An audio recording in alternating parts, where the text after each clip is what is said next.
Welcome back to the Distracted Not Disqualified podcast. I am your host, Dari Crawford, and today my special guest is Latrice Prater. Let me tell y'all who she is. She's a neurodivergent CEO, author, she's a wife, she's a mother of three, and she's the founder of the Digital Solutions Team, which she launched in 2020 in the thick of COVID. It's amazing. Latrice is from DC, and now she's based in Austin, Texas. She's passionate about helping women, especially neurodivergent service providers, build profitable businesses without disconnecting from who they are. I love that. Latrice lives with ADHD, generalized anxiety, bipolar 2, and insomnia. She lives with these like not as labels, but as lived realities. And she navigates all of this while leading and building. Let me just tell y'all, okay? Her superpower is creative problem solving and pattern recognition. What makes this conversation so powerful is that Latrice didn't grow up in a world where mental health was centered. She grew up in a world where strength was expected. Like you just had to be strong in Black communities. We didn't talk about mental health. You just had to be quiet about it. Oh, one more thing. Also, she's an author. And she's going to tell you all about her book up next. So sit down, take some notes. You're really going to enjoy this conversation between me and Latrice. I did write a book, The Chaos Queen, Embracing the Mess and Succeeding with ADHD. Yes, love it, love it. And I will be sure to post the link to the book in the show notes at the bottom so y'all can support Latrice Prater. I'm going to get it right. Like sometimes my words just like, it's like a slur, but also, yeah, I'm here, girl. I'm here. Bear with me. All right, let's jump right into it. So we talked about the book. We're going to let everybody know how to order it in the show notes. Yes. It's on Amazon. It's on. Listen, and I know everybody is on Amazon. Y'all giving Amazon a lot of money. So let's give some money to Latrice. All right, let's dive right in. Growing up Black. Yes, that's the only life I know. Same. How were your struggles interpreted by the adults around you? Oh, and okay. How did it shape the way you saw yourself? So meaning like the adults, the community around you, how did they interpret you? How did they interpret me? That's funny. The reason why that's funny is because, of course, as a child growing up in adolescence, I would have never suspected I had ADHD. That's one. But how I was interpreted by the adults in my life, I consider myself the black sheep of the family, to be honest. I am the black sheep. I am the one that they said had an attitude problem and I wasn't going to do this and I wasn't going to be this. And I went through that a lot, but it was funny because I'm very stubborn. So everything you said I'm not going to do, I had to show you that, but watch me do it. So that was my entire personality. I used to feed off of their negativity because I was hell-bent on showing them like, you're wrong and watch, So my entire childhood was like showing people that when I get older and when I leave here, you will not see me again. You will need me before I need you. And I stood 10 toes down on that. Okay. That never changed. So. No, that's good. Would you say that it was like family or community? Were you around other people? Did everyone kind of interpret you the same way? No, I would say that was more so family. My family dynamic was a little different, right? My parents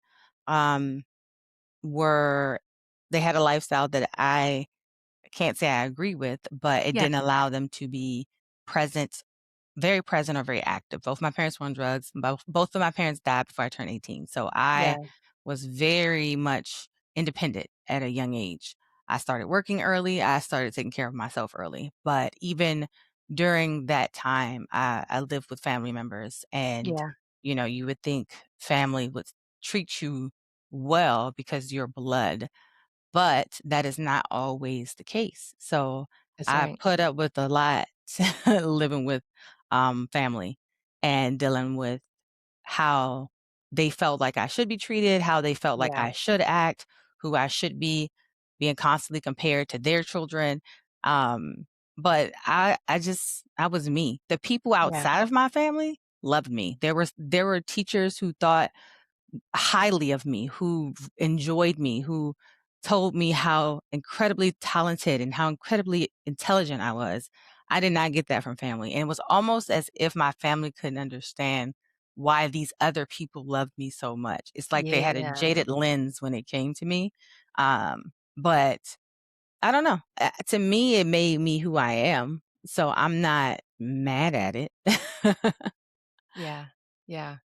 I I can empathize with that a little bit. Like, I do feel like I've been the black sheep, like, of my family. I our The way that I grew up was a little different also. My parents were not together.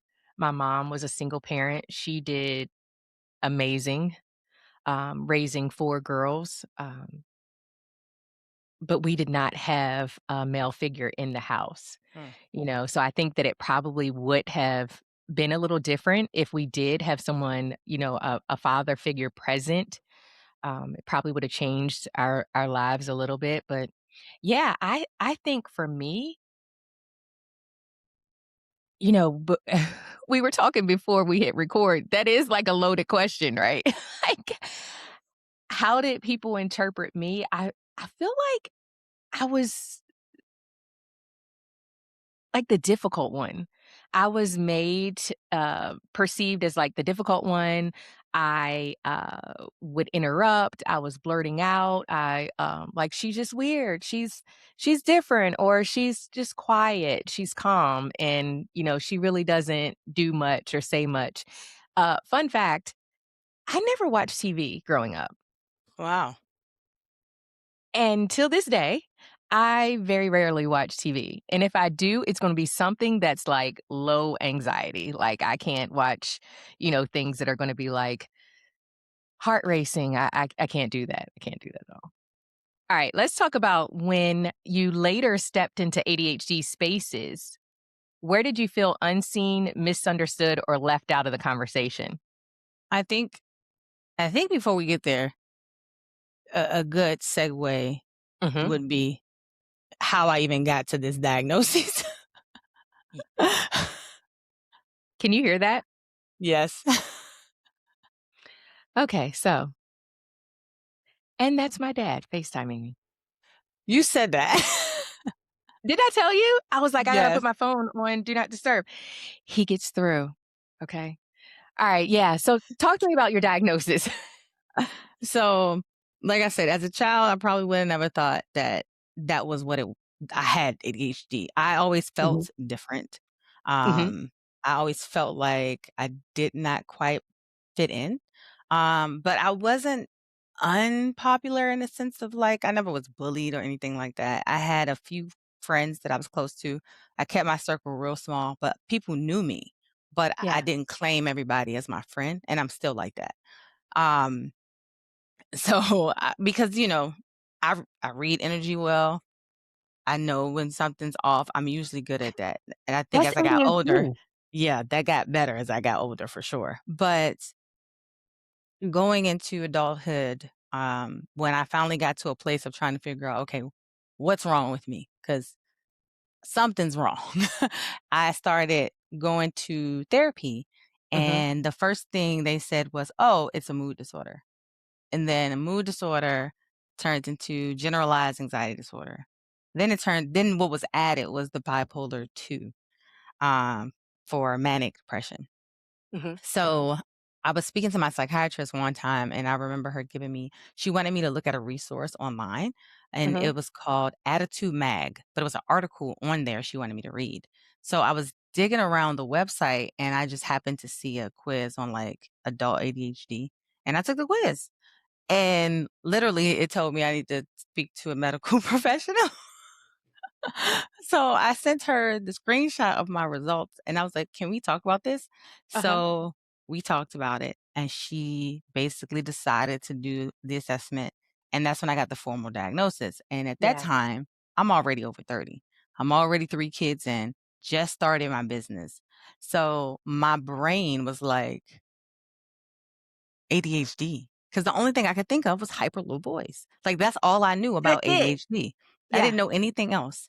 So I hyper fixated on like learning everything about ADHD. That's I that needed to deep understand it. dive. Yeah. Yes, that hyper focus. I needed to understand everything that it was, especially as it relates to an adult woman, because Yeah. for the life of me, I could not understand how I could have it. Because I'm like, that is for little boys. Yeah. So when you did the assessment, you talked to your psychiatrist, right? Like you have ADHD. What did you feel? Like how was your heart? What did you feel Okay. after that? I think that's where the grief kicks in, right? That's the part we Yeah. talk about. Yeah. Um, to be honest, it was an aha moment. It was Yeah. almost like now I'm putting language to some of the things I couldn't explain before. Even thinking back to childhood and being a Yes. teenager and understanding like, although I did well in school, I couldn't study. I didn't know how to study. I didn't even know what that meant. So I never studied for anything because I didn't know it was simply because I lacked focus. I couldn't sit down and just read and retain. That's not how Yeah. I learned. But I never could study. So it started to make me understand myself in a way I hadn't understood myself. But then I think where the grief kind of kicks in is realizing like as a black girl, as a black woman, growing up, mental health is not talked about in our households, right? At all. Um, At so all. ADHD didn't exist. No mental disorder existed in a black household. There was nothing wrong with you. Even though you thought it, there was nothing wrong with you, right? Nothing. You We you are did. not you are not depressed, okay? Go wash some dishes. You'll be fine. Yes. So because of that, it's almost like we're pushed to mask a lot, right? We're pushed to be composed, be high performing. I think um one of the things that most people used to say about me was I was very mature at a Mhm. young age. But that's because I kind of had to be, right? The Yeah. things that I've Yeah. been through, it forced me. So, you know, because I wasn't technically allowed to say that anything was wrong with me. I wasn't allowed to have struggle. I wasn't allowed Yeah. to have anxiety because it was almost like, "Well, you're a child. What you got to be anxious about? What you got to be Nothing. depressed about?" You know? Right. Right. You ain't got no responsibilities. You ain't Yes, yes. So it's like you grieve the fact that you had to adapt, you had to mask, you Yeah. had to overachieve just Yeah. to meet baseline a lot of the times. Um, and you couldn't actually function in a way that was actually natural for you. Mhm. And then there's the years spent of like overcompensating, right? Trying to be the reliable one, the smart one, the strong one, the You responsible are one, the strongest one is it. all the things, okay? Yeah. All the things. And it's like you've been running on that for so long, not realizing that you're burning yourself out, not understanding why it's so hard to continuously do those things That's right. because That's right. it's like your brain is not set up for that. So Yeah. there are so many reasons why grief sets in. You get upset or sad almost because it's like, well, no one cared enough to see the signs. Yeah. No one cared enough to wanna find out why I felt different Mhm. or why I may have acted differently Yep. than most. So, I think it's pretty layered, right? I agree. But it's definitely something we experience. I agree. Same. All of that, same for me. I think that, like, historically in the Black community, there's no language for Yeah. mental health. And like you were saying, like, you're not depressed. You're not anxious. Like, no one was saying, like, "Hey, Dar, you have anxiety." It's, "Oh, her nerves are bad." Like, that's anxiety. That's It is. anxiety. It is. Like, I get anxious, and that's why my stomach hurts, or I have a headache, or, it's making me go to the bathroom. That's anxiety. No, for real, Like, but it that's is. a thing, right? And, yeah, we just did not have the language. I just think that in the Black community, it wasn't talked about. We didn't have the access to the language. We didn't have the access to the doctors, to the Yep, psychiatrists, to the therapists. We didn't have access to that. Nor did we have sometimes we didn't even have access to the insurance that is true.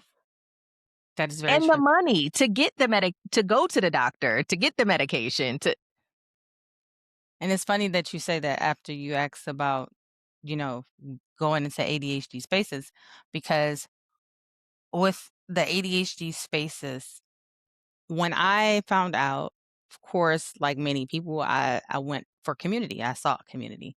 And Mhm. a lot of the spaces that I ran into were led by white women or predominantly white women involved. And not to say that there's anything wrong with that, but I really wanted to be amongst women who look like me Yeah, because we have the same diagnosis, but we have very different lived experiences with this that's right. diagnosis.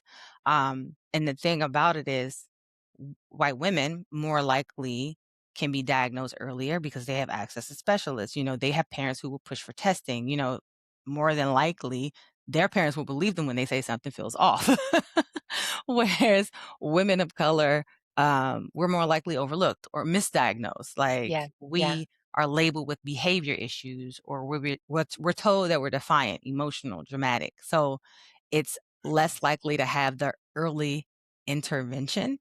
yeah, But Black girls in particular are often adultified, basically, because we're perceived as more mature and less innocent. So, and we don't need as much support. So instead of, we're struggling, what they see is someone with an attitude, right? So it's the lens that we're viewed through. yeah, yep, So it's kind of hard to be in a community of women who don't understand the cultural differences as to yeah, why my ADHD actually is a little bit different than yours.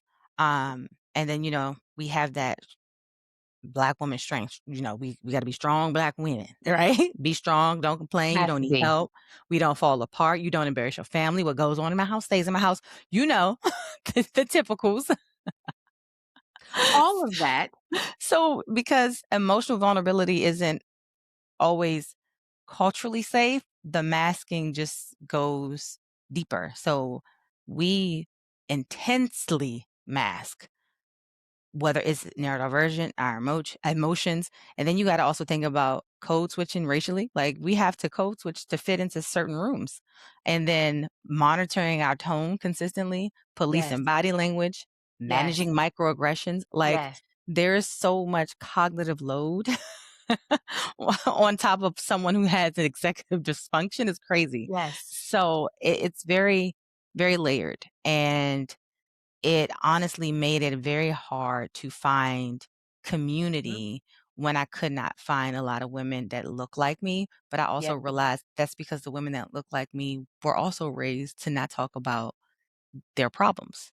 So they weren't actively speaking out and saying that right. I'm neurodivergent, Yeah. right? That's Because that's a that's not a that's a thing. level right. That's a level of vulnerability that Black women we're not just gonna put that out. Yeah. We're not gonna share that. Not just willingly.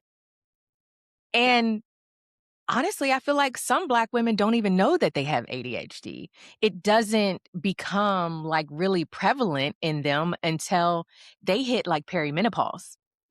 I'm so glad you said that because it's And true. then yes, then when they hit perimenopause, it's like, um, "What's going on?"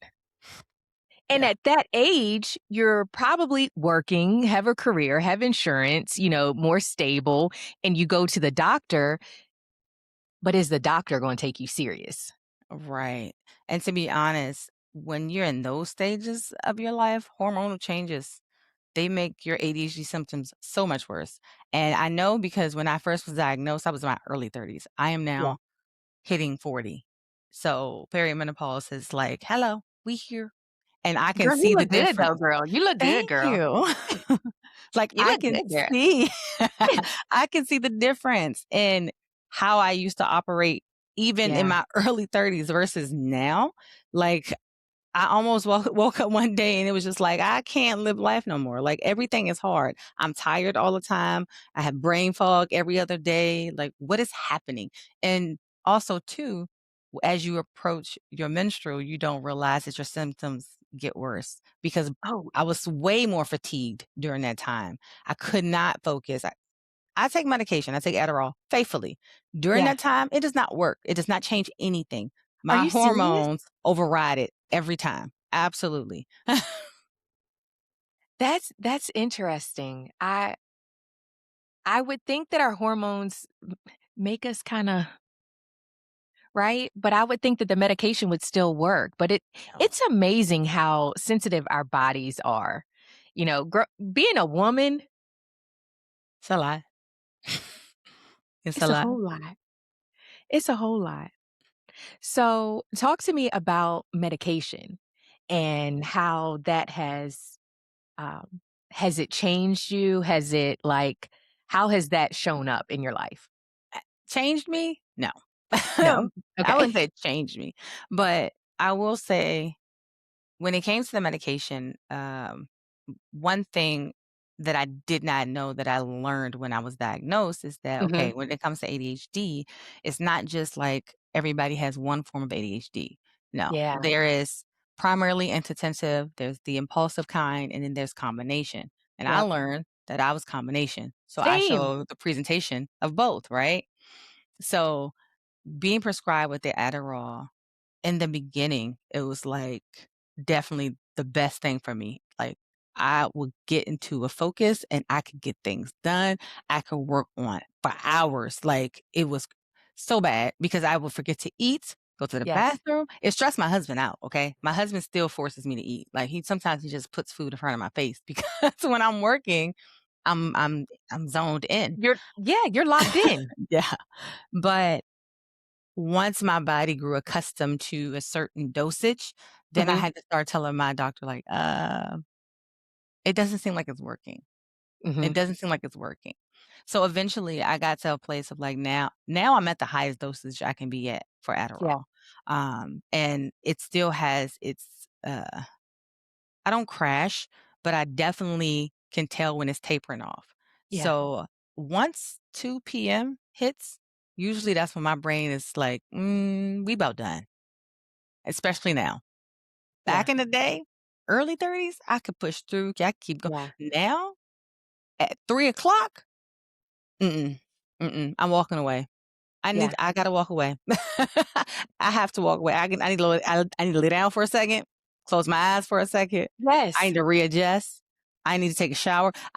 It's so funny because for some reason taking a shower makes me feel like I am almost rejuvenated. I'm like I'm Mhm. starting over, right? So I tend to do that when I feel flustered, Mhm. overwhelmed.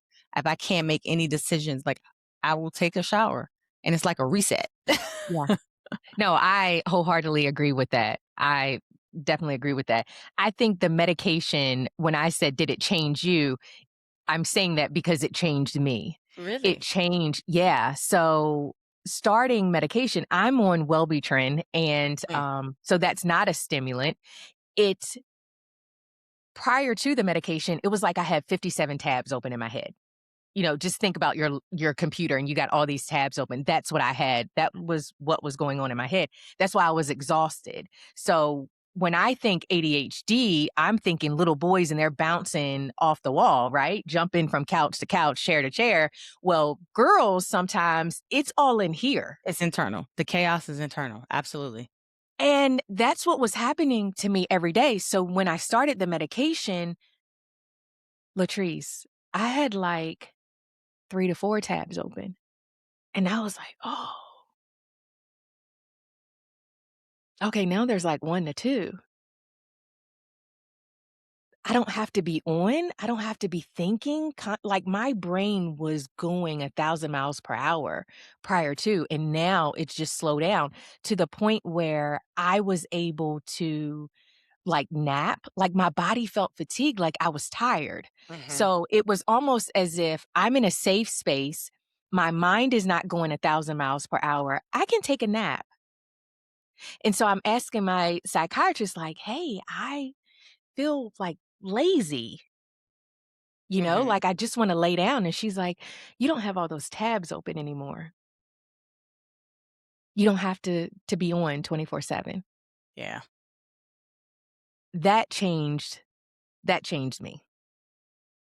See, the thing is, I still feel like I have a bunch of tabs open. You do? Yes, very much so. My brain Yeah. still goes 1,000 miles per hour about all the things. The only Uh-huh. difference is even though it does, I can parking lot, put it in the Yes, parking lot yeah. and do what I need to do, but it has not stopped. But I also think for me, there is another layer here that Yeah. I am exploring outside of ADHD Yeah. that I feel like explains even deeper as to Uh-huh. why um, I feel different or I felt Yeah. different. Because the saying is that most ADHD women are not organized. We're like on the messy side and we're Mhm. always late. And me, no, I don't like to be late to nothing. I'm always early. I like Mhm. to, I'm always early about and I'm extremely organized. So Mhm. much so that like I won't work if my desk is a mess, but honestly, it's never a mess. Never. It's never a mess. But what I realize is I like predictability. Mhm. ADHD people typically don't like that. They like spontaneity because they like to be able to do different things to get the dopamine. Whereas Yeah. I actually like predictability because I don't like to know I don't like to not know what's not coming. Um That's and me. and because of that and paired with a few other things, I'm actually exploring if there is autism there. We talked about this, yeah. Yeah. Yeah. Yeah. It's I think there's I think I'm on the spectrum as well. I think there's a touch of that in there, and I'm taking a deep dive into ADHD and autism and what Mhm. that looks like and how it shows up. Mhm. So, I'm so glad you said that. I Look was at us. I was watching of I think it was like a reel or something, but it's a gentleman on Facebook and Instagram, and he Uh-huh. talks about ADHD, autism, and those who are, as they call it, ADHD. They have ADHD Mhm. and autism. And his little skits are always funny because I always feel like, oh my gosh, he keeps confirming what I think I am, right? But Yeah. one of the ones in particular was like, the ADHD person was like, "I plan nothing." The autism person was like, "I plan everything," you Everything. know, like everything.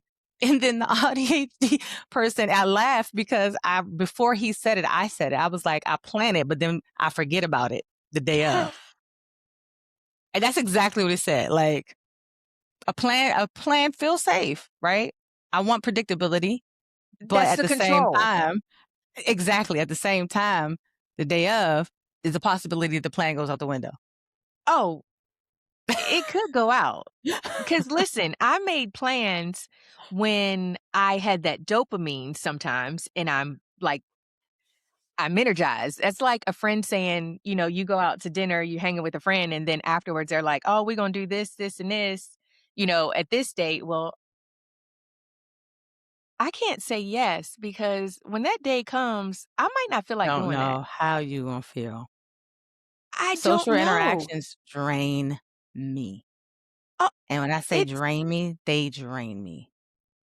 that I no, that's a love real. yes, I'm about to say, as much as I love to be able to go out and network, I also, like, subconsciously, my brain is like, "Do we really need to do this? Do we really want to do this?" Because I get there and I feel like I have to turn myself on. Yeah, right? that's the masking and performing. And then afterwards, I'm just exhausted and I don't want to talk no more. I'm done. Like, let How me go okay, sit in the dark let's somewhere. let's talk about that. Like being around peopling is what I call it. When you're peopling and you come back, like you're getting in the car and you get home, how long does it take you to recharge? It feels like forever, but Forever, ever. no, for real. Because the moment I step away, it's almost like I need to just be surrounded by nothingness. Okay. Don't ask Mhm. me nothing. Don't say nothing. Matter of fact, let me just be by myself for a little while And do because nothing. I have peopled enough. Yeah, yeah. My brain is tired. I had 2 calls on Monday. One was an hour and a half and one was an hour. I was done with life after that. Lord, I was done. And I was like, "This that cannot be normal." Like, really? it's it's normal because if I do it and you do it, that makes it normal. Okay. So let's talk a little more about grief. So you were diagnosed with ADHD, anxiety, bipolar 2 disorder. All the things, it feels like. I take Yeah. medication for all these things. Yeah. Like how how are you processing? How did you process your grief? Was there anything particular that you were mourning and grieving? Honestly, I feel like, especially when it came to the anxiety and the bipolar, to be honest, the bipolar one, I feel like does not fit. As I started to learn more about autism and how that shows up in adult women, I'm starting to think that bipolar was a misdiagnosis Yeah. because everything that I have done to which they may attribute to bipolar when it goes into like, what's it? Is it mania? Like when you Mhm. get everything that I've done has always been attached to a reason. Like, for Mm. instance, I I may have said like, "Oh, I will splurge and just spend money, a bunch of money out of nowhere, but my bills are paid first. What I do with the rest of the money? Mm, I may not have been responsible, but all my bills paid." You know what I mean? Like, Yeah. or another example is I don't drink anymore. I haven't had alcohol in years, but Yeah. when I did in my early 20s and I would go out, I realized I would drink merely because I was uncomfortable being in a crowd of people. Not because I felt like I had to for me, but because I needed to take off the edge. Like I was Yeah. uncomfortable and I wanted to not feel that, just like I wanted to feel like I could fit in with everybody. Yeah. That's that So, social anxiety, right? yeah, And I have that. I get I get awkward. And I'm like, "Why am I doing this?" I'm like, I know how to act. I know how to talk to people. I know how to interact with people. I can hold a conversation. Why am I getting awkward? And it's the social anxiety that just honestly, I takes think it's over. because there's so many people and because ADHD, autism, whatever, one of the 2, Mhm. we're not good with small talk. No. If we're having a conversation, it is depth. We are talking about things that we're interested in and we're going into detail and we're going to sit there and have a full-blown conversation with you. And like I noticed that even when I go to events, I may find 1 or 2 people that I feel like they feel safe and I Yeah. will talk to them and only them. Yeah. Yeah. That's But the I'm not working the room. No, I'm not doing no. that. Okay, so small talk. When you say, so, "Hey, Latrice, how are you?" What you mean? Is that small talk? Yeah, I like, mean, "How are mm, you? What do you do? yeah, like that's small talk to me when you're in those type of environments. What do you do? Tell me more about that. Like, Tell me more." I hate that. No. No. I hate that. It feels weird to me. Like it, it just doesn't feel natural to me I at agree. all. I agree. And so I hate when people are like, "Oh, tell me about what you do. That sounds interesting. So do you like do this?" And I'm like, "Ugh." Well, first of all, let's just talk about this voice that you're saying that Because in. that's how I feel like I hear it. My brain hears it that way, okay? That's exactly how my brain hears it. And I'm like, that's my response. I don't know what I do. Girl. Yeah. How Oh, are you you have doing? children? Oh my gosh, how many? You look so young. Girl, I know, I know, I know. Yeah, I'm somebody's mama times 3. How did we get here? How did we get here, Lord? That was the ADHD that got us here. And you know what? I'm here for it. Thank you. Thank you very much. So grief for me, going back to the grief and finding out that I had ADHD, I Mm, just grieved the fact that um growing up, I could have had like accommodations in school, mhm. right? I could have it probably would have changed my trajectory of my life. Yeah, so that I do mourn that. I mourn and Yeah. grieve that. Um, I also grieve like my parenting, how I parented my kids when I didn't know, how I was wifing my husband when I didn't know. And so that's changed and it's brought a sense of relief, but Mm, also grief, yeah. yeah, to my I can life. understand that because as a mother myself and, Mhm, I my children range in age, but my youngest is 8, my oldest is 18, and mhm, I definitely know when I'm overwhelmed or yeah, overstimulated, and because I can see it in how I respond to them mhm, sometimes, and literally, like, oh god, my son plays with balloons all the time, so he mhm, would blow them up and, like, hit them and just pop them around, like, just like they balls around the house. But the moment a balloon pop, my brain popped. Like, I'd be like, "Stop messing with the balloon!" Like, yeah, and then after I gotta be like, "Oh, why did I yell? Oh god." Like, emotional emotional regulation is hard, okay? A lot of the times, things just happen quick, and the response flies out so fast yes, because I'm already overstimulated by yeah, what I'm dealing with now. So it's like, yeah. ugh. So I have to be really, really careful when it comes to that because I still have some moments as a mom I where I'm like, okay, maybe that wasn't the correct approach. I feel that. I feel that. And so the parenting aspect for me is our son is 27 and our daughter is 20. And I'm like, man, we were winging it with our son. And, not only winging it, but I was like, I just didn't know what I didn't know about me, about him. I didn't know that he had ADD, which now is classified as ADHD. I, Mhm. I didn't know all that, and I would have done things differently. So that has produced a lot of grief in my heart. I mean, it And makes sense though because it is genetic. So it yeah, makes sense.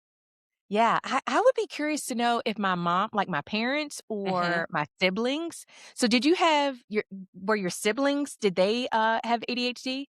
Not to my knowledge, no one else has been diagnosed at this moment. So I wonder if it's because they didn't get tested or they didn't have it. Yeah. I wonder. I wonder.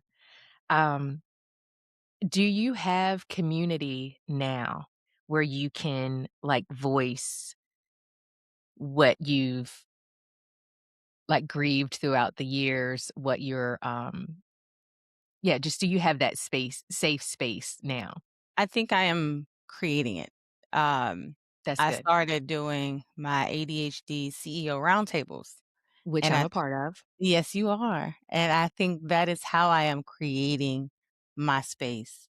Because like I said, when I went looking for community, a lot of it was led by white women, and again, I'm glad that people have spaces that they go to they're comfortable in. Yeah, It's just that I wanted a space where more women look like me and could understand my lived experience, right? yeah, So that's what led me to like, you know what, let me just do my own thing. But it's not a community, so to speak. We're not yeah, like on Slack or Circle. It's literally just a Zoom meetup once a month to just talk about different things and uh-huh, to be transparent and authentic and kind of get it out and face some of the things that we don't face yeah, and not but also not have to do it alone and hear yeah. others' perspective.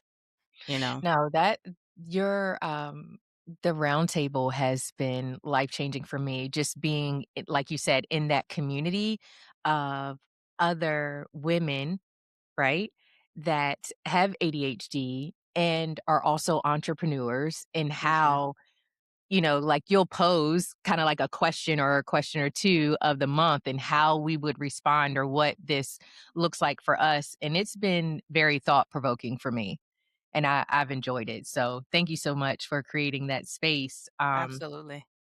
I have I don't necessarily have a community, in that way. I have a community of girlfriends that, we just hold each other accountable, that type of thing, but also are going through life with me as prior to having Mhm, ADHD or the diagnosis, and now walking into the season of having it and what that looks like, and mhm.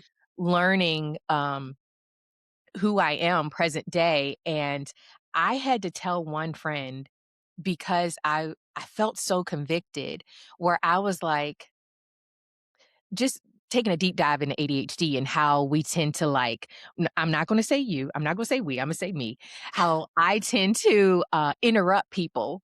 Mm. So it's like the double dutch, right? And you're waiting for your turn to get in. And I would do that. And I had to apologize because I was like, I do that sometimes to you, and I'm sorry. It's because And you don't wanna forget, because I I, forget. girl, it'll be gone.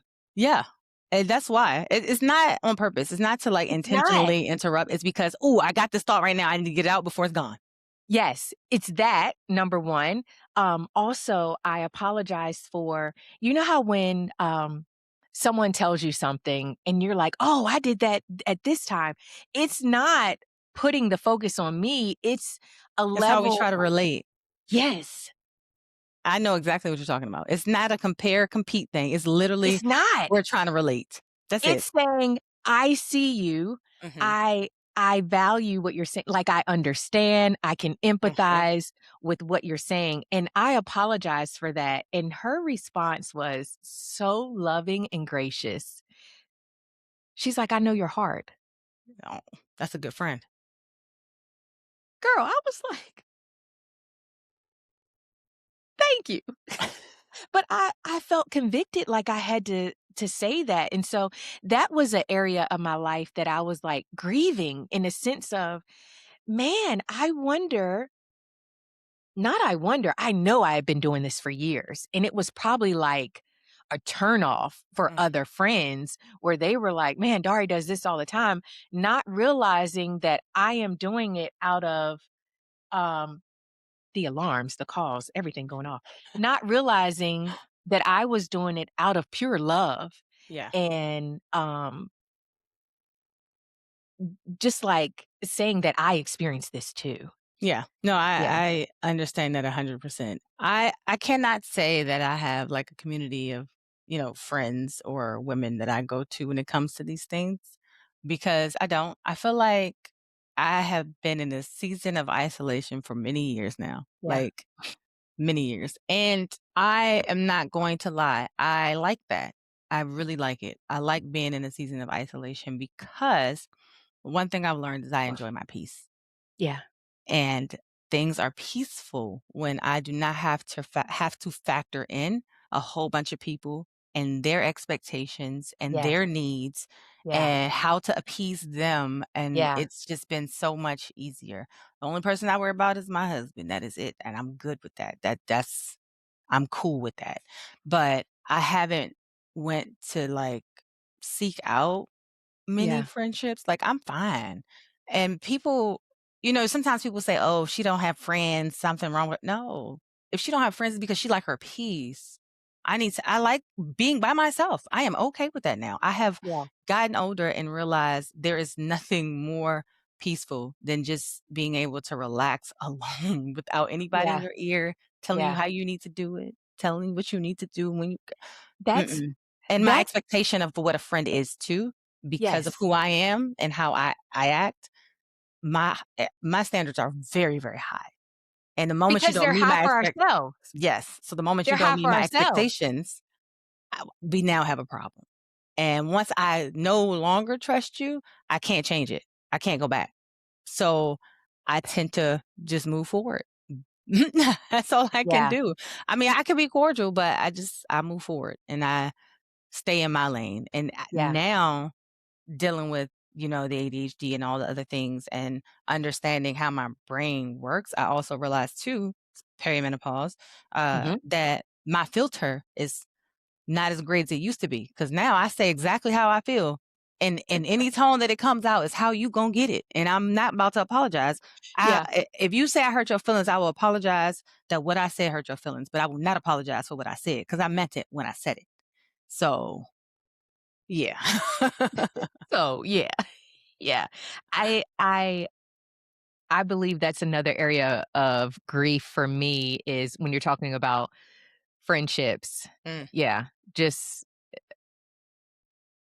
not showing up as my true authentic self in past friendships and having to mask and perform and appease and worried about being liked, worried about being judged and that type of thing. So I'm grateful that in this moment, present day, I don't have to do that with my community. I also want to tell you that I am accepting applications for community members, so if you would like to join me, you can. No pressure. Um, but yeah, I have truly enjoyed this conversation. me too. Always. Like we can talk forever, honestly. Hmm. Any questions that you have? Anything you want to add? No, I think when it comes to mental health, I really think that as Black women, we should take it seriously. Mhm. We can't change how we were brought up, but we can definitely change how we do things with our own children.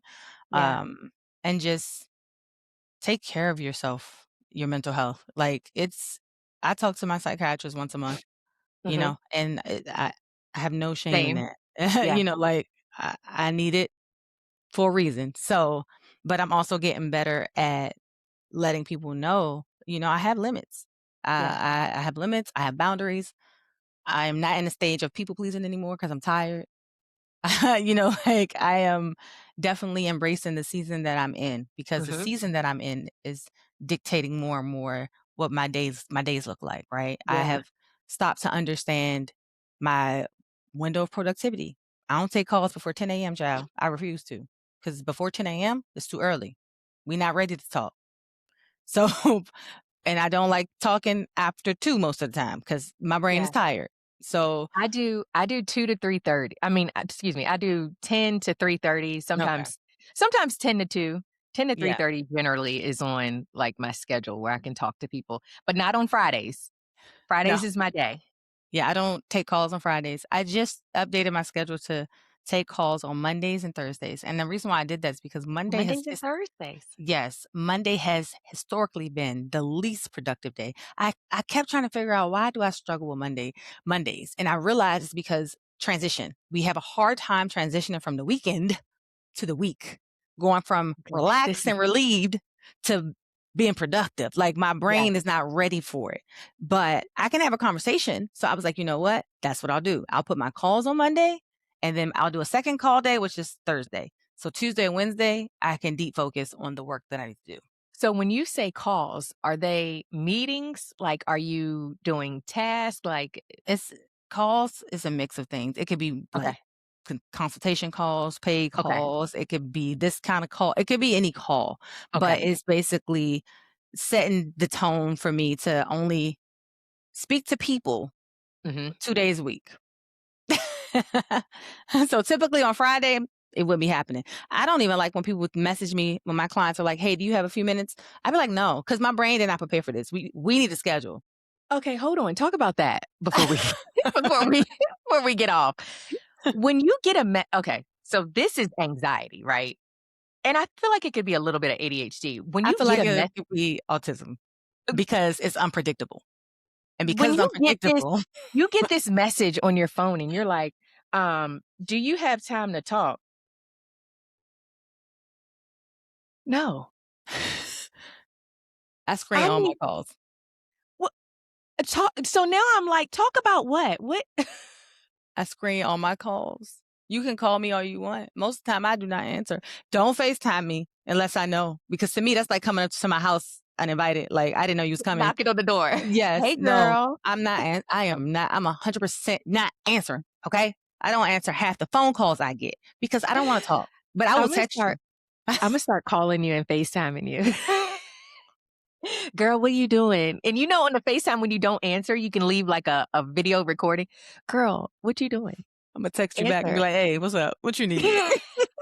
How can I help you today?"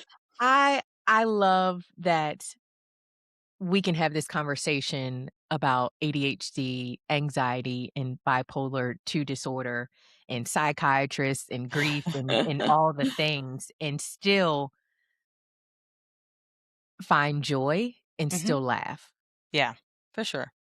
Yeah, because it can definitely be, some of these conversations can definitely be heavy and Hmm. weighted, and, um, I just refuse to be that exhausted Dari that I used to be. Mm, And that's where you were talking about the balance and the boundaries. Like, I refuse to go back to the people pleasing and not having the balance and the boundaries. I don't wanna go back there. yes, I mean, even my team has said it. My team has Mhm. told me before. They have watched me time and time again choose integrity over money. And I will. You do not get to interrupt my life and my No, mental health with nonsense, okay? no. Just because it's on fire, your fire is not my emergency. And I'm not about to That's move good. any faster because you feel like I should. Yeah, yeah. That's not how I work. I do not work that way. And I'm always upfront with anybody that I work with about who they dealing with, who I am, and how I function. And so that's where I'm at now, where I did not used to be. Hmm. And so I'm extremely grateful for that. Um, so usually I give a scripture, and what scripture comes to mind for me for this episode is Psalms 34, verse 18 in ESV. The Lord is near to the brokenhearted and saves the crushed in spirit. Now tell me, do you have a different version that you read? Because this No, was ESV. well, no, ESV is fine. I like Mhm. to compare versions. Yes. So compare. Read another version for us. So that's why I said you said 34:18. Okay, Yes. let me see. My favorite version to compare to is where is it? Here it is. This is the CEV version. Okay. The Lord is there to rescue all who are discouraged and have given up hope. Amen. Yeah. That he's near. Yep. And he's never gonna leave us nor forsake us, and even in our grief, he is still near. He's not distant. I think in my head it's more of understanding that I was designed this way for a reason. Yeah. This is my genetic makeup for a reason. So, I'm And it's cool not with a mistake. it. Yeah. Yeah. It's not a mistake. Yep. I'm learning to be cool with it because my diagnosis is so new, Mm. right? So where you've like, how many years has it been for you? Uh, 8? We we don't have to do math on here, About girl. We 8? don't have to Yeah. do math. I wanna say about Yeah. 8. Yeah. 8. Mhm. Yeah, so I'm fresh. I'm 1 year in, Mm. and I'm still processing all the things. Yeah. So thank you so much for this. I enjoyed our conversation. We can always talk about other things, other episodes. I can bring you back. We can do all the things. Don't forget to like and share and subscribe. All right, guys. Thank you. Bye.